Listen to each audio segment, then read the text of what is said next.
repeat trades. Real trades, real talk.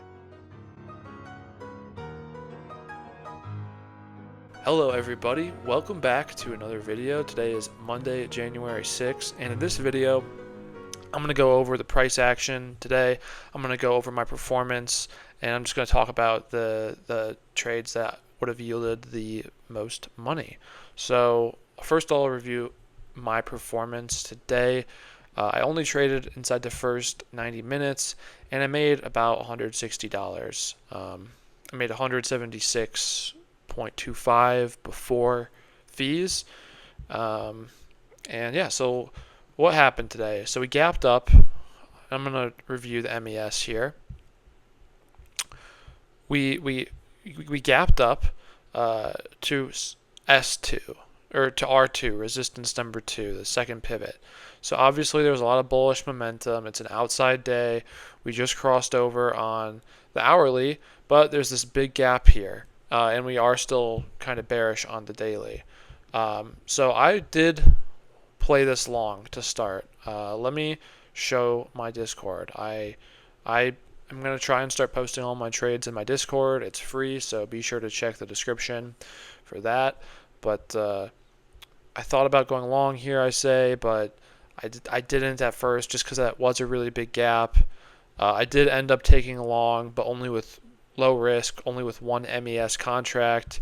And I made 10 points very quickly. I think, what time did I send this message?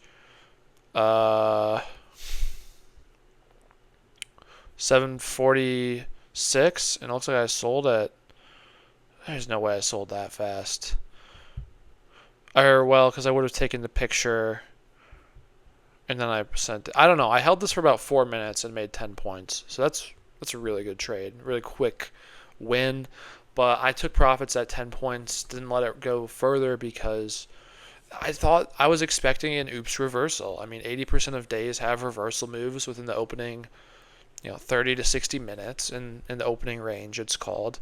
And we didn't get that today. It just kept pushing up. I did take kind of an impulsive trade on bar 5. I want to wait for a confirmation break with each trade, but ended up working out for me. The third trade I took was a short here. Another trade that isn't really within my plan, but we were way above the 9 EMA. I expected a pullback. It didn't seem like it tried to break this level and didn't. So I thought this was a good chance for a low risk, high reward trade. It didn't work out. It failed. So I lost about $30 on that trade. But hey, low risk, high reward. If it would have worked out, I would have made about 100. I did do that on RTY. We had that pausing at the top between bar 6 and bar 9. So 20 minutes, couldn't break above that level. Lots of wicks to the downside, meaning, hey, I expect it to push down a little bit. And yeah, RTY, let me go to RTY on the chart real quick. That was right here. So I got out about here, but hey, it pushed down a little bit more and got closer to resistance 1, R1 pivot. But yeah, I got a nice little profit on that. That was my biggest trade of the day for about $140. Yeah, let me show my 4 trades. Yeah, 140. And then that $50 trade is from the 10-point MES trade to start the day.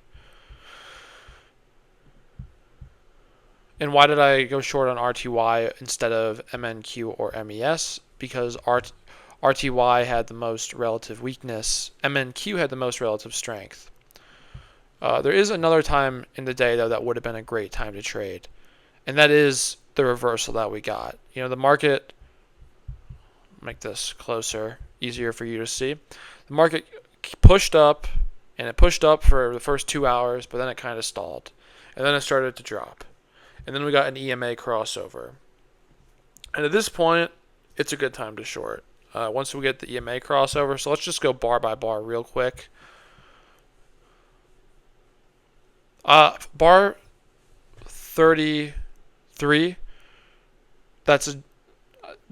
Looks like a good bar to short, but according to my plan, I'm not allowed to short that yet because it doesn't have the 9 EMA is not below the 21 EMA. So let's keep going. All right, bar 38.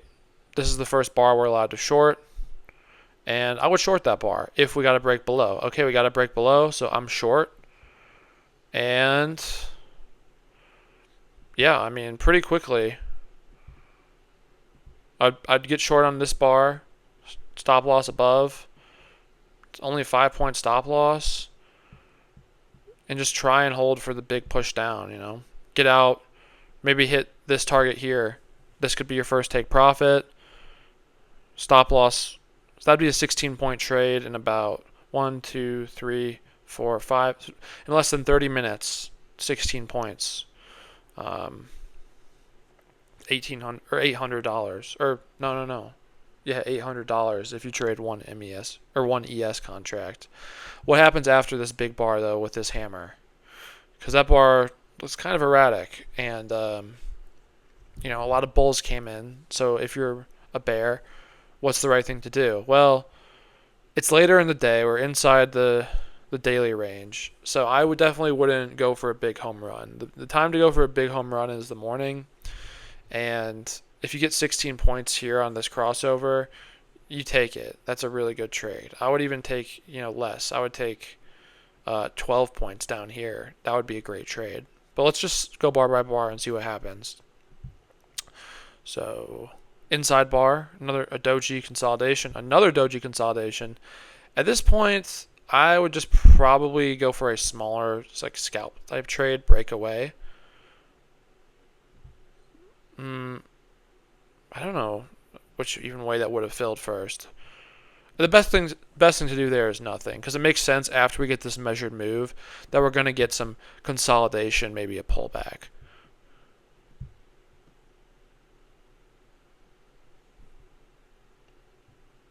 Bar 48, I mean, I still wouldn't trade in there, even though I can see that what happens after it pushes down. I just wouldn't want to trade in here because it looks like it's kind of making a range. Today just isn't that great of a day to trade anymore after this, because not that much good stuff is probably going to happen. But let's still go bar by bar just for a few more, just to talk about it. Consolidation near the bottom. That looks, hey, kind of like a good thing to short. That looks pretty good to short. We're breaking out of this range. And then it dumps a bit, pulls back, dumps again, and dumps. Okay, so yeah, I mean, that would have been a good short. We did get a second move on this measured move. One push down, flag, or just consolidate, push. So expand, contract, expand again, down. And then, yeah, I guess, it kept going lower today. And it tried to close this gap. That's the big thing, is it tried to close that gap. The market's efficient. It efficiently closes gaps. 75% of gaps get closed within 3 days. 50% of gaps get closed within 24 hours. So, yeah, that's my technical analysis for the day, though. I hope this is helpful to you.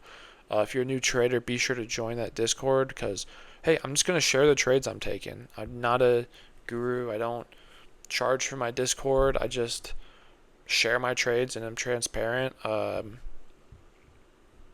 So sometimes I just do my best to record and be transparent and document my journey. So thank you for watching, and I'll see you at the next video. Peace.